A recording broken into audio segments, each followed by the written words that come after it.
The .45 caliber round shattered the vintage milkshake glass an inch from Zara's ear, turning the air into a spray of strawberry cream and jagged shards.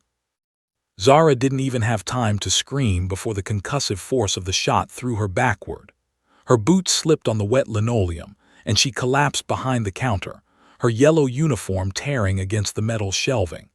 A sharp, searing heat bloomed across her shoulder. The wrong bullet had found its mark, grazing her skin and painting the bright fabric of her Waitress vest a sudden, sickening crimson. Zara! The roar didn't sound human. It came from the shadows of the corner booth, where the high-status polish of Seojun Kim vanished in an instant. He didn't dive for cover. He didn't hesitate. Seojun exploded from his seat, his silver handgun cleared from his holster with the practiced grace of a predator. As the rival gang members leveled their weapons for a second volley, Seojun stepped into the center of the diner, turning his back to the shooters to face Zara. He stood as a human shield, his broad frame obscuring her trembling form from the rain of lead. The ruthless intensity that had made him the most feared man in Seoul's underworld now radiated off him like a physical heat. His dark eyes, usually calculating and cold, were wide with a feral, protective fury. Crack. Seojun fired twice without looking at his targets, his gaze locked on the blood-staining Zara's yellow collar. The lead gunman's head snapped back as he was thrown through the front plate glass window. The second man crumpled before he could even pull his trigger. The diner, once a sanctuary of quiet midnight shifts and secret smiles, was now a kill zone. Blue anamorphic lens flares from the police cruisers, already turning the corner, sliced through the gunpowder smoke, illuminating the intricate tattoo on Seojun's neck as he stood his ground. He didn't care about the sirens. He didn't care about the war he had just declared by executing the shadow boss's men in broad daylight. He dropped to his knees behind the counter, his steady, lethal hands suddenly shaking as he reached for Zara. "Stay with me," he hissed, his voice a low, vibrating growl. He pulled her against his chest, his expensive suit jacket instantly ruined by the blood on her uniform. "I will burn this entire city to the ground for touching you, Zara. Do you hear me? Every last one of them dies." Zara looked up into the face of the man she loved and saw the monster the world had warned her about. But as he pressed his forehead against hers, shielding her from the chaos, she realized she didn't want a savior. She wanted the man who was currently starting a war to keep her heart beating. Seojun Kim lived in a world of muted grays and cold steel, where every handshake was a potential betrayal, and every shadow held a blade. Then he walked into the midnight grill and saw a girl in a yellow pillbox hat who looked like she had been carved out of pure sunlight. It began 6 months ago. Seojun had been tracking a money launderer through the rain-slicked back alleys of Seoul when the scent of burnt coffee and toasted bread pulled him inside. He had intended to stay 5 minutes. He stayed until the sun came up. Zara Akafer was a whirlwind of practiced efficiency, moving between the booths with a grace that didn't belong in a grease-stained diner. She was a Nigerian expatriate with a laugh that could cut through the tension in Seojun's chest, a tension he hadn't realized he carried until it started to dissolve. He became the ghost in the corner booth. To the other staff, he was just a high-paying regular with expensive watches and eyes that saw too much. To Zara, he was the man who always sat in the back, the one who never looked at the menu because he already knew the daily special. The patronage started small. A local protection racket had tried to squeeze the diner's owner for insurance money. Seojun hadn't said a word to Zara about it. He simply made a phone call. 2 days later, the gang leader was found shivering in a dumpster 3 districts away, and the Midnight Grill was declared sacred ground by every syndicate in the city. Zara never knew why the thugs stopped coming. She only knew that the diner felt safer when the man with the neck tattoo was sitting in the back. Their first real conversation happened at 4:00 a.m. over a slice of lukewarm apple pie. The diner was empty, save for the hum of the refrigerator. "You look like you're carrying the weight of the world on those shoulders," Zara had said, sliding into the seat across from him without invitation. Most men would have been executed for such boldness. Seojun just watched her, his heart hammering a rhythm he didn't recognize. "It's a heavy world," he replied, his voice raspy from disuse. "Then let me take a piece of it," she smiled, pushing the pie toward him. "Even the king of the city has to eat." That was the night he realized he was in trouble. He wasn't just her patron, he was becoming her prisoner. He began leaving tips that could pay her rent for a year, tucked discreetly under a sugar shaker. He started learning the nuances of her life, how she sent half her paycheck back to Lagos, how she dreamt of opening her own bakery, and how she stayed in Seoul because the neon lights made her feel like she was living in a movie. He tried to keep the darkness away from her. He would spend his days ordering hits and negotiating territory, but his nights were spent in that booth, watching her adjust her yellow uniform and humming along to the radio. He was a monster who had found a sanctuary in a girl who saw him not as a mafia boss, but as a man who was lonely. He had once touched her hand while she was handing him a check. It was a brief electric contact. His skin, scarred and calloused from a decade of violence, felt unworthy of her softness. He had pulled away, but the look in her eyes, a mixture of curiosity and an answering heat, told him the secret was out.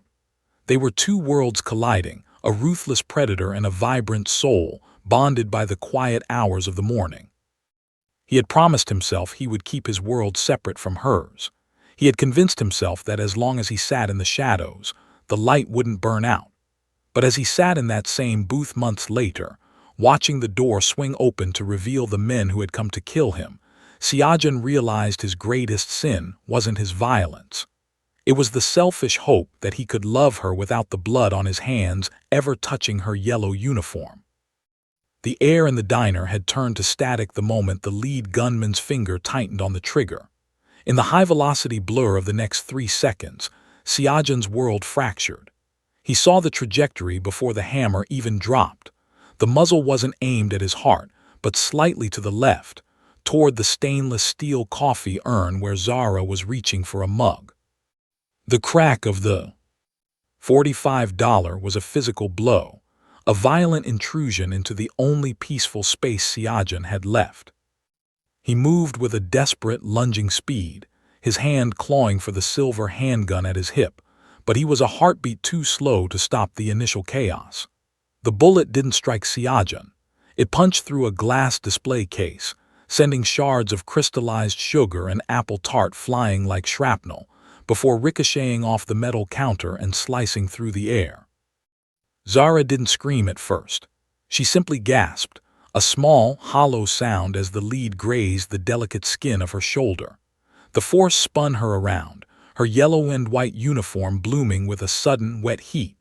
She hit the floor behind the counter with a sickening thud, her matching pillbox hat rolling away into a puddle of spilled cream and broken glass. "Zara!" Seojun's voice was a jagged blade. The high-status polish he maintained, the expensive suits, the calculated calm, the stoic mask of a mafia king shattered. As he stood and leveled his weapon, he wasn't thinking about the rival syndicate or the territory war he was about to ignite. He was looking at the streak of red on the floor where she had fallen. He fired 3 times in rapid succession. The rhythm was clinical, lethal. The lead gunman's chest exploded as he was driven back through the front window, the glass rain reflecting the blue anamorphic flares of the streetlights. Seojun didn't take cover. He stood in the center of the diner, a rugged force of nature, inviting every bullet the remaining 2 men had. He was a human shield, his broad shoulders casting a long, protective shadow over the counter where Zara lay trembling. "Kill him," one of the men screamed, but his voice was thin with terror. No one survived an encounter with Seojun Kim when he looked like this. His eyes were void of mercy, his face a mask of cold, vibrating fury. He didn't stop until the clicks of empty chambers echoed against the tiled walls. The diner was a graveyard of shattered porcelain and cordite smoke. Silence followed, heavy and suffocating. Seojun didn't check the bodies. He scrambled over the counter, his boots crunching on the remains of the life they had built in the quiet hours. He found her curled in a ball, her hands pressed against her shoulder, her wide eyes reflecting the blue flickering neon of the open sign. "I've got you," he hissed, his voice trembling, a sound that would have shocked his lieutenants. He pulled her into his lap, his large, tattooed hand hovering over her wound, afraid to touch her and cause more pain. "Zara, look at me. Breathe." She looked up at him, and for the first time she didn't see the secret patron who left $1,000 tips. She saw the monster. She saw the silver handgun still smoking in his grip, and the blood of 3 men splattered across his cheek. But more than that, she saw the devastating realization breaking across his face. The blood on her yellow uniform wasn't just a wound, it was a brand.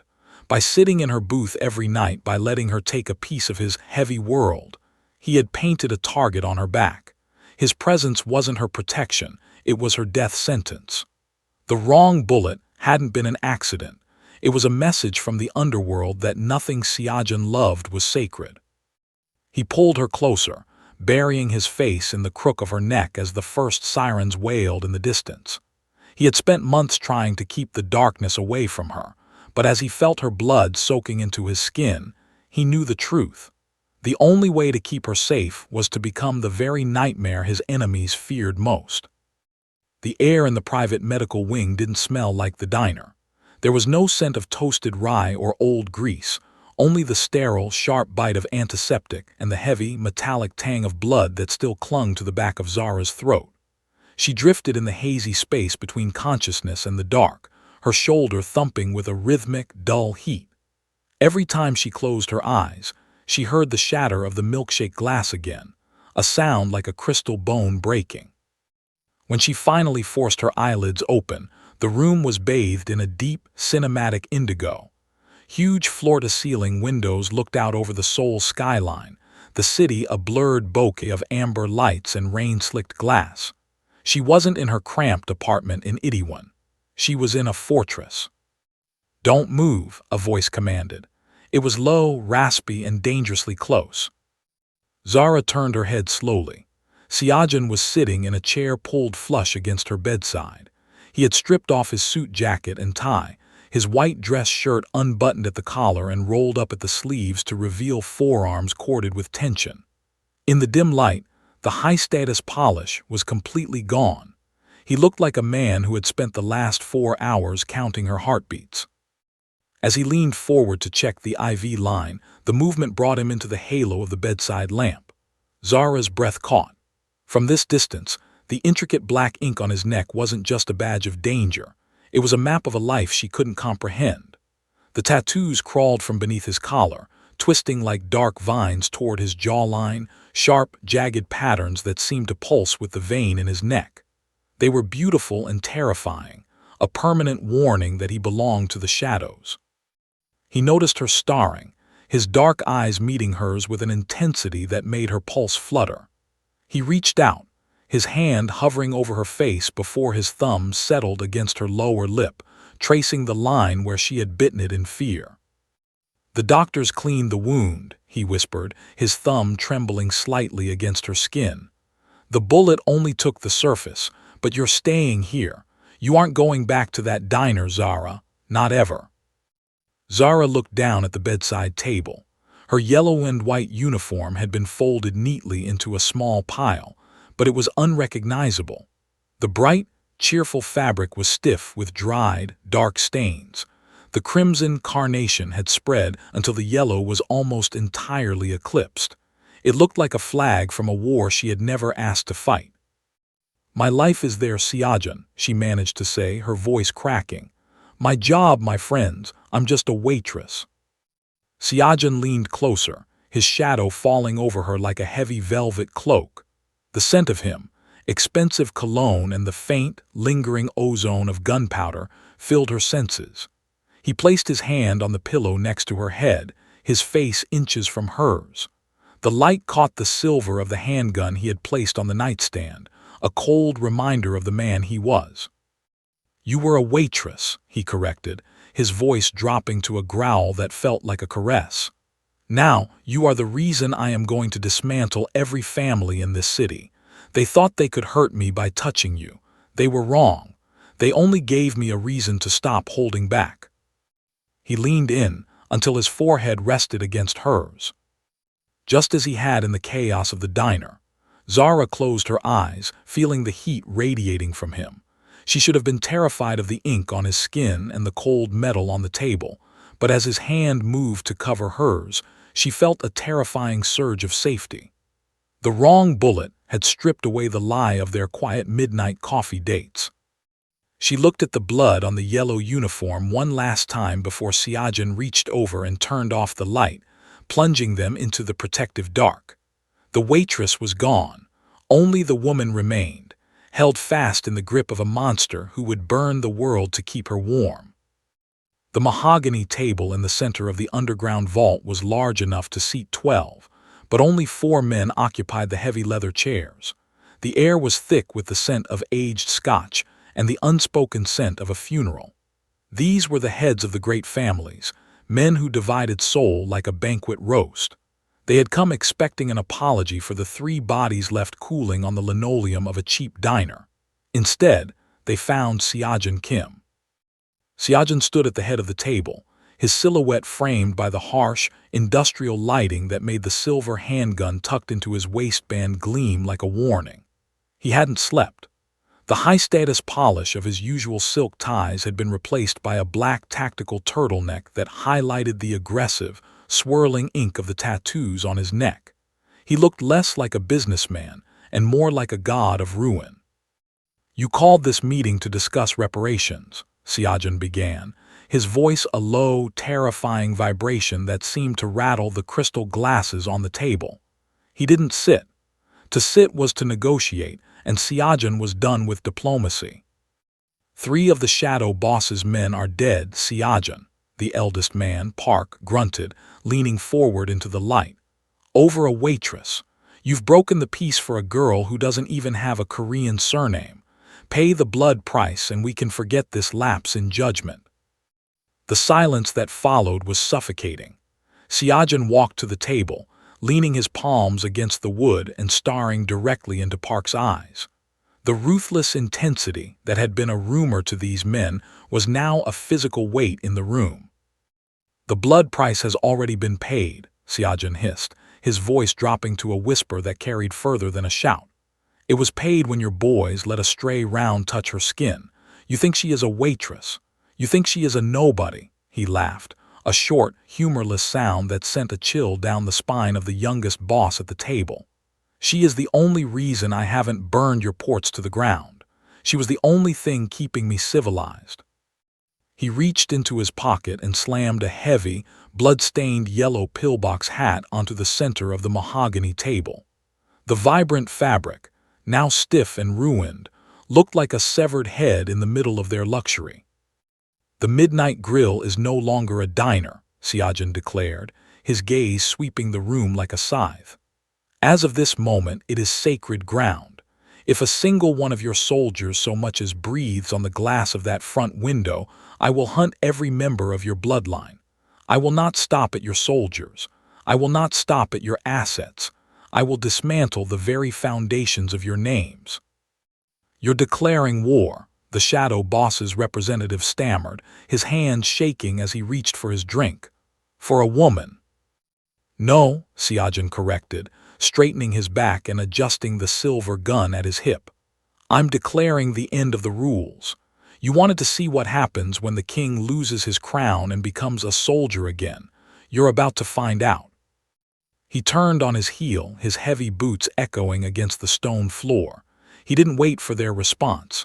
He had given them the rules of engagement. Zara was the line and they had already crossed it. As he stepped out into the rain-slicked night, his phone buzzed. It was a message from his fortress. Zara was awake. The war had officially begun, but as Seojun looked at the dark skyline of the city he was about to set on fire, he felt a strange, cold clarity. He was no longer protecting a secret. He was protecting a queen. The transition from the clinical blue of the medical wing to the heart of Seojun's estate felt like stepping into the engine of a dark machine. They called it the Glass House, a sprawling, brutalist masterpiece of obsidian stone and reinforced windows perched high above the city. But as Zara was wheeled through the corridors, she realized the name was an irony. This wasn't a place of transparency. It was a cage built of shadows and cold intent. The deeper they went, the more the secret patron vanished, replaced by the commander. Zara clutched the silk robe Seojun had provided, her fingers brushing the bandage on her shoulder as she was moved into the central hub. The room was a sprawling war room, illuminated by the flickering glow of dozens of monitors. Here, the rugged force of nature she had seen in the diner was in his true element. Seojun stood in the center of a circle of men, all of them dressed in the same sharp, lethal black. They didn't just respect him. They recoiled from his presence, their eyes downcast as if looking at him too long might invite a strike. On the tables lay the soldier side of Seojun Kim. It wasn't just the silver handgun anymore. There were disassembled rifles, matte black tactical gear, and holographic maps of the city's shipping districts. The air hummed with the sound of encrypted radios and the low, urgent murmurs of men discussing logistics and elimination. "The Shadow Boss has 3 hubs in the Gangnam district," one of the lieutenants said, pointing to a flickering red dot on a screen. "If we hit the warehouse now—" "No," Seojun interrupted. His voice was cold, devoid of the warmth he used when he spoke to her over apple pie. "Don't hit the warehouse. Burn it. I want them to see the fire from the Han River. I want them to know exactly why the sky is turning black." Zara watched him from the doorway, her heart hammering against her ribs. He was packing with a restless, predatory energy, his sleeves still rolled up to reveal the ink that seemed to darken as he grew more heated. He wasn't just a man. He was a general presiding over a massacre. When he looked at the maps, he wasn't looking for profit. He was looking for vengeance. A young guard accidentally bumped a table, sending a magazine of ammunition clattering to the floor. The sound was like a gunshot in the silent room. Seojun stopped. He didn't yell. He simply turned his head, the intricate neck tattoos tensing as he fixed the man with a gaze so sharp it seemed to draw blood. The guard went pale, his hands shaking as he scrambled to retrieve the metal. The fear in that room was a living thing, thick enough to taste. Seojun's eyes shifted, finding Zara standing in the shadows of the hallway. The transformation was instantaneous. The lethal hardness in his jaw didn't disappear, but it shifted, turning from aggression into an agonizingly sharp protectiveness. He walked toward her, the heavy thud of his boots silencing the room. The men behind him stood like statues, waiting for his next command. As he reached Zara, he reached out, his hand cupping the side of her neck, his thumb grazing the skin just below her ear. His touch was hot, still vibrating with the adrenaline of the war he was planning. "You shouldn't be out of bed," he whispered, his voice a low vibration that only she could hear. "Who are you, Seojun?" she asked, her voice trembling as she looked past him at the guns and the maps of the city he was about to break. "The man in the diner, or this?" Seojun leaned in, his shadow swallowing her whole. He looked back at his men, then back at her, his dark eyes reflecting the flickering blue light of the monitors. "I am whatever I have to be to make sure no one ever bleeds on your uniform again," he said, his grip tightening just a fraction. "In the diner, I was a man who wanted to be worthy of you. In this room, I am the monster that ensures you stay alive. Don't ask me to choose, Zara, because for you, I will always choose the monster." The sky over the Incheon shipping yards didn't turn black. It turned a violent, bruised purple as the first of the Shadow Boss's refineries went up in flames. From the reinforced balcony of the glass house, Zara could see the distant orange glow reflecting off the low-hanging clouds. It was a beautiful, terrifying sight, the physical manifestation of Seojun's rage. Seojun didn't lead from a desk. He led from the front, a silver handgun in one hand and a gallon of gasoline in the other. Every move he made that night was surgical, designed not for profit but for maximum psychological ruin. He wasn't stealing their cargo, he was melting it into the asphalt. He wasn't seizing their territory, he was erasing their presence from the map. At the first hub, a high-end logistics center that laundered the rival syndicate's offshore accounts, Seojun didn't bother with a quiet entry. He drove a black armored SUV through the front glass, the shatter echoing the sound of the diner's broken windows. He stepped out into the debris, the blue anamorphic flares of the emergency lights cutting across the rugged planes of his face. "Where is the ledger?" he asked the floor manager, his voice as cold as the steel of his weapon. The man started to stammer about loyalty and the shadow boss's reach. Seojun didn't let him finish. He grabbed the man by the throat, his tattooed fingers digging into the skin, and forced him to look at a photo pinned to the man's own desk, a picture of his family. "I don't care about your loyalty," Seojun hissed, the ruthless intensity of his gaze breaking the man's spirit in seconds. "Your boss sent a bullet into a girl who was pouring coffee. He broke the rules of the city. Now I am breaking him. Give me the codes or I'll ensure the only thing left of your legacy is ash." By midnight, the messages were being delivered across Seoul in the form of fire. Every time a warehouse fell, Seojun left a single item behind on the scorched pavement, a yellow and white ribbon, the exact color of Zara's uniform. It was a brand. It was an explanation. He was telling the underworld that this wasn't business. It was a holy war declared in the name of a waitress.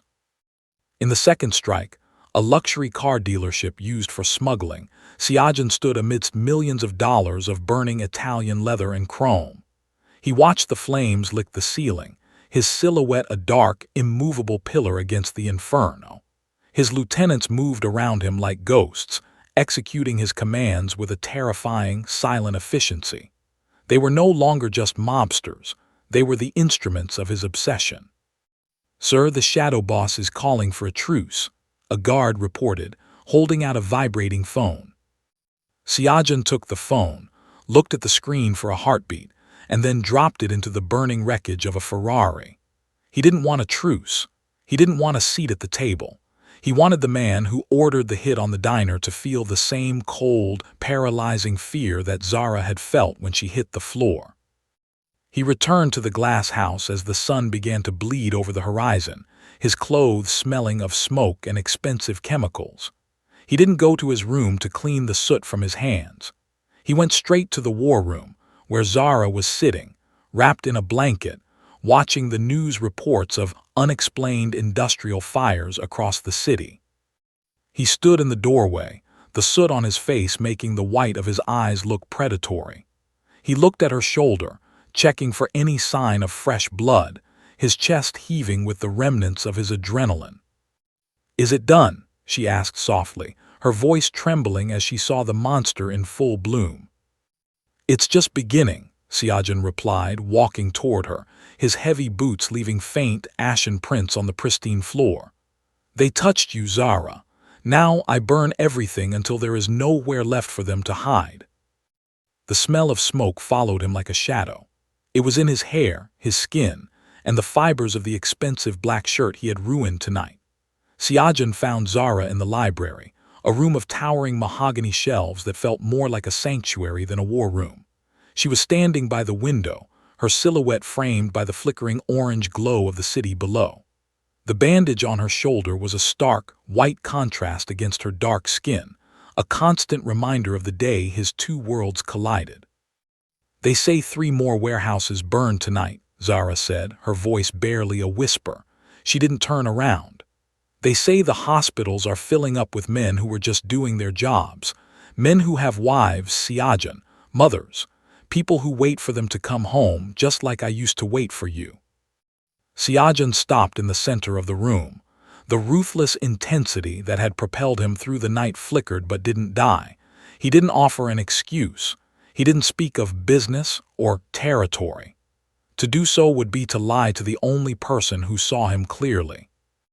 "They are soldiers in a war they chose to join," Seojun replied, his voice a low, gravelly vibration.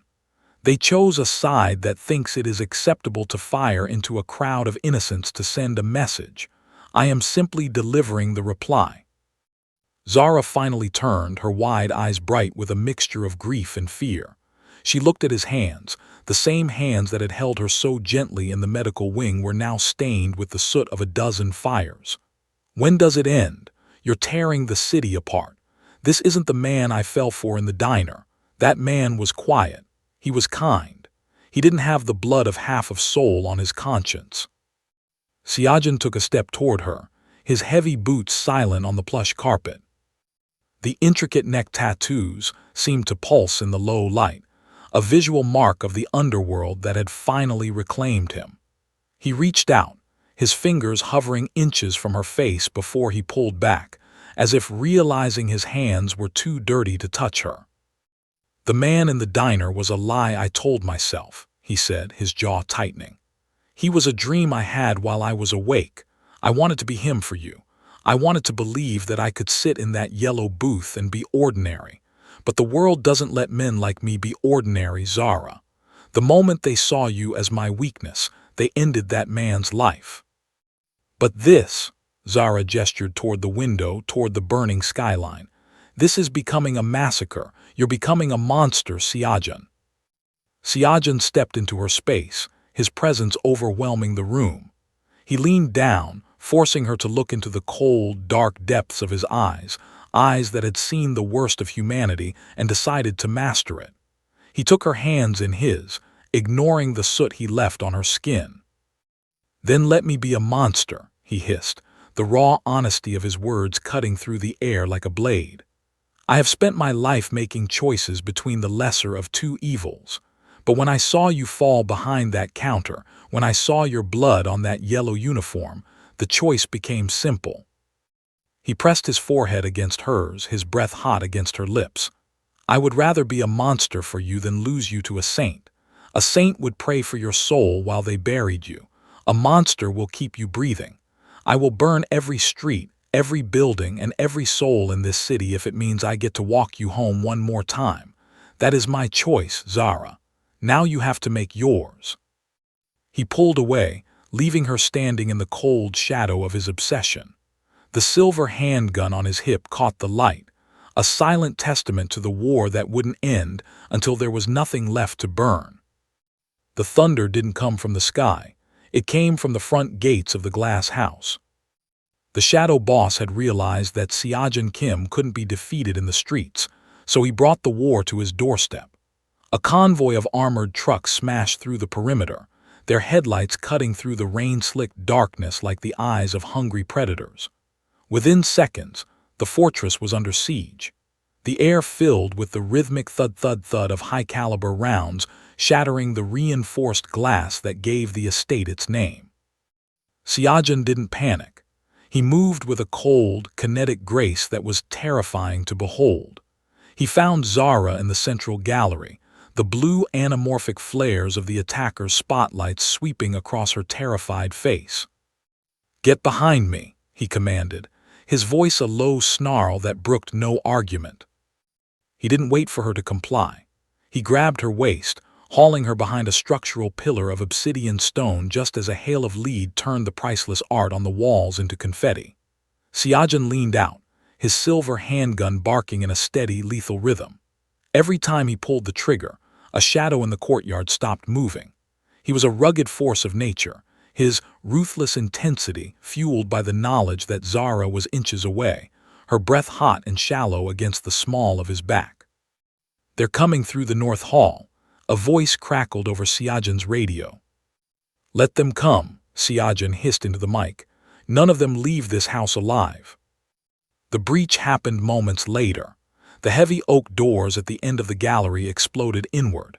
Half a dozen men, fueled by desperation and the shadow boss's final orders, stormed the room. They weren't looking for territory anymore. They were looking for the Waitress. They wanted to take from Seojun the only thing that made him human. Seojun stepped out into the open, a human shield in the center of the chaos. He didn't seek cover. He walked toward them, his white shirt soaked with rain and blood, the intricate neck tattoos standing out in sharp relief against his pale skin. He was the underground king in his final form, a vengeful god of the underworld who had traded his soul for her safety. He fired until the silver slide of his gun locked back empty. Without missing a beat, he dropped the weapon and drew a serrated blade from his belt, meeting the first attacker in a collision of raw, visceral violence. Zara watched, her back pressed against the cold stone, as the man who had once left her quiet tips transformed into a whirlwind of steel and fury. He moved with a lethal efficiency, a soldier who had forgotten the meaning of fear. The odds were impossible. There were too many of them and the circle was closing in. A bullet grazed Seojun's thigh, forcing him to one knee, but he didn't falter. He surged upward, using his own body to block a blade meant for Zara's throat, his teeth bared in a feral grin. "Is that all you have?" he roared against the din of the gunfire. In that moment, the collision of worlds was complete. Zara realized that the man bleeding in front of her wasn't just fighting a gang. He was fighting the very concept of her being hurt again. He was taking every hit, every wound, every ounce of the city's malice onto himself so she wouldn't have to. The final attacker reached for her, his hand outstretched to drag her away. Before he could touch a single thread of her robe, Seojun's hand closed around the man's throat. With a roar of pure, protective obsession, Seojun drove him through the remaining glass partition. They tumbled onto the balcony in a spray of shards, the city lights of Seoul twinkling indifferently below. Silence fell over the gallery, broken only by the hiss of the rain and the heavy, ragged gasping of a man who had survived the unsurvivable. Seojun stood up slowly, his body a map of fresh scars, and turned toward Zara. He was covered in the red of his enemies, but his eyes were fixed solely on her. "Are you hurt?" he rasped, his voice breaking. Zara didn't look at the carnage. She looked at him, the monster, the savior, the man who had turned Seoul into a graveyard for her. She stepped out from behind the pillar and took his blood-stained hand in hers. The smell of fresh paint and expensive upholstery had replaced the scent of cordite and charred grease. The midnight grill had been rebuilt, but it was no longer a sanctuary for the lost. It was a monument to a transition. The neon sign outside still hummed with a low, electric buzz, but the light it cast was a steady, regal gold rather than a flickering blue. Seojun Kim stood in the center of the diner, his high-status polish returned, though it was now edged with a hardness that no suit could ever truly hide. His black silk shirt was buttoned to the top, concealing the scars from the siege, but the intricate tattoos on his neck remained, a permanent badge of the war he had won. He wasn't sitting in the back booth anymore. He was standing by the door, his silver handgun tucked discreetly away, waiting. The bell above the door chimed, a clear, silver sound that silenced the low murmurs of the men stationed outside. Zara stepped into the light. She was no longer the girl in the yellow pillbox hat, and she no longer carried the weight of a struggling past on her shoulders. She wore a tailored suit of deep emerald silk, the color of a forest at dusk, and a diamond-encrusted bracelet hid the faint scar on her shoulder where the wrong bullet had once struck. Her gaze was no longer startled or wide with fear. It was steady, reflecting the same ruthless intensity that had once belonged only to the man standing before her. The diner was empty of customers, but the booths were filled with the survivors of the conflict, men who had seen Seojun burn the city for her and had decided that loyalty to this couple was the only way to survive the new era. As Zara walked toward Seojun, the lieutenants stood in unison, a silent acknowledgement of the power shift. She wasn't his weakness anymore. She was his foundation. Seojun reached out, taking her hand and bringing it to his lips. His touch was no longer hesitant or afraid of its own darkness. "The city is quiet tonight," he whispered, his voice a low, vibrating growl of satisfaction. "It's a different kind of quiet," Zara replied, her voice smooth and grounded. She looked at the counter where she had once bled, now replaced by polished black marble. The kind of quiet that comes after a storm has cleared the air. She had made her choice. She had stopped fearing the monster and realized that in a world of predators, his ruthless love was her only sanctuary. She had moved from being the victim of a collision of worlds to the architect of a new one. The simple, honest life she had once craved was gone, replaced by a high-stakes power fantasy where she didn't just love the king, she ruled alongside him. Seojun led her to the window, looking out over the Seoul skyline. The rival families were gone, dismantled by fire and steel. The shadow boss was a ghost, and the streets belonged to the man who had been willing to burn them down for a waitress. "They will never touch you again," Seojun promised, his arms sliding around her waist, pulling her flush against his side. "The rules have changed. This city belongs to us now." Zara leaned her head against his shoulder, her eyes fixed on the neon glow. She didn't miss the yellow uniform. She didn't miss the anonymity of the midnight shift. As the first light of dawn began to touch the glass of the rebuilt diner, she realized that the war hadn't just destroyed his enemies, it had forged her into something unbreakable. The waitress was a legend told in the back alleys of the underworld. The queen was the reality they all had to live with.